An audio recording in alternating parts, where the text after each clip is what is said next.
আসসালামু আলাইকুম ওয়া রাহমাতুল্লাহি ওয়া বারাকাতুহু। প্রিয় খামারি ভাইরা, নতুন একটি ভিডিওতে আপনাদেরকে স্বাগতম। আর ভিডিওটি শুরু করার আগে আপনাদের কাছে রিকোয়েস্ট, যারা ফেসবুক থেকে দেখছেন তারা অবশ্যই পেজটি ফলো দিবেন, আর যারা ইউটিউব থেকে দেখছেন তারা আমার চ্যানেলটি সাবস্ক্রাইব করবেন। আর আপনারা অনেকেই আমার ভিডিও দেখেন, হিউজ পরিমাণে আমার ভিডিও দেখেন আপনারা। ভিডিওতে লাইক দেন না, খুব কষ্ট লাগে। আপনারা অবশ্যই ভিডিওতে একটা লাইক দিবেন। আর গতকালকে আমি একটা ভিডিও দিয়েছিলাম যে আমার চীনা হাঁসগুলো একটু অসুস্থ হয়ে গেছিলো। তারপর হচ্ছে আমি কিছু মেডিসিন প্রয়োগ করছিলাম, আর এর ভিতরে হচ্ছে আমি আর চীনা হাঁসের খামারে যাই নাই। আর আমি যেহেতু জব করি এই জন্য হচ্ছে সময়ও পাই নাই। আলহামদুলিল্লাহ এখন আমি আমার চীনা হাঁসের কী অবস্থা এগুলো দেখতে যাব।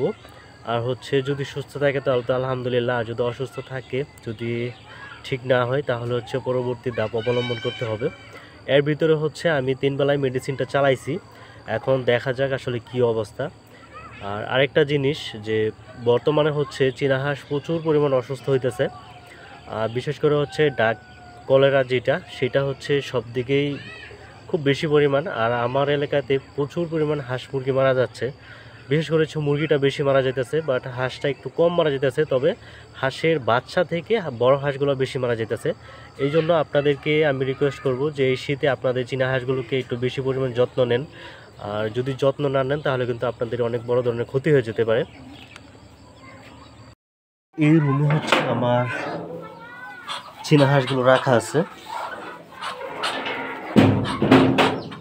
ওই পাশে হচ্ছে হাঁসগুলো কুচে বসে আছে। একটা উঠছে খাবার জন্য, উঠছে, একটা খাবার দিতে হবে। আর এই হচ্ছে আমার চীনা হাঁসগুলো, মাশাআল্লাহ আলহামদুলিল্লাহ।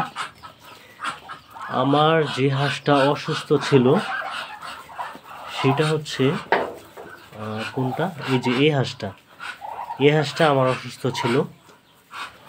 এর কী অবস্থা জানি না।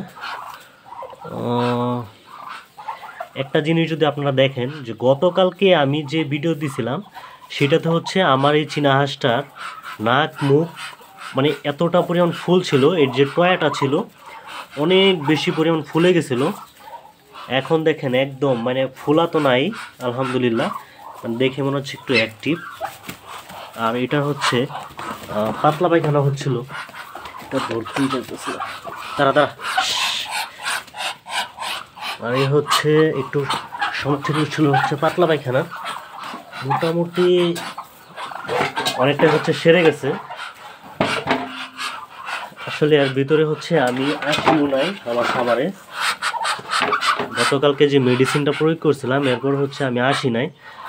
মূলত অনেকটা সমস্যা হয়ে গেছিলো। কারণ এটা আপনাদেরকে একটা কথা বলি, সেটা হচ্ছে যে আপনাদের হাঁসগুলো যখন নাক দিয়ে পানি পড়বে আর হচ্ছে পাতলা পায়খানা করবে এবং চোখটা ফুলে যাবে, তখন আপনার বুঝতে হবে যে আপনার এই হাঁসটাকে ভাইরাস অ্যাটাক করছে। বিশেষ করে হচ্ছে ডাক কলেরার কারণে হচ্ছে আপনার হাঁসের মাথাটা ফুলে যাবে, আর হচ্ছে টয়াটা অনেকটাই ফুলে যাবে। মানে আপনার দেখলেই বুঝতে পারবেন যে আপনার অনেক বেশি পরিমাণে ফুলে যাবে, যেটা আসলে আপনি এক্সপেক্ট করতে পারবেন না। আর আরেকটা জিনিস হচ্ছে আমার আরেকটা হাঁস একটু অসুস্থ ছিল, সম্ভবত এই হাঁসটা, এইটা হচ্ছে কি আমি আগেই বলছিলাম যে আমার হাঁসটার হচ্ছে ব্রিডিং করে, প্রচুর পরিমাণ এই হাঁসগুলোর সাথে হচ্ছে ব্রিডিং করে, যার কারণে এই যে দেখেন এটাও বদমাশ আছে হচ্ছে, এটাও আসলে বদমাশ কম না। কারণ এটা ব্রিডিং হাঁসা এখানে আসলে হচ্ছে বসে পড়ে, তখন হাঁসার সুযোগ পায় আর কি। তো এই হচ্ছে অবস্থা। আলহামদুলিল্লাহ একদিনে মোটামুটি হচ্ছে অনেকটাই সুস্থ হয়ে গেছে। আর গতকালকে যে মেডিসিনটা দিয়েছিলাম সেটা হচ্ছে এসিলিং ভ্যাট, আর পাশাপাশি আরেকটা দিয়েছিলাম সেটা হচ্ছে রেনামাইসিন। তো আলহামদুলিল্লাহ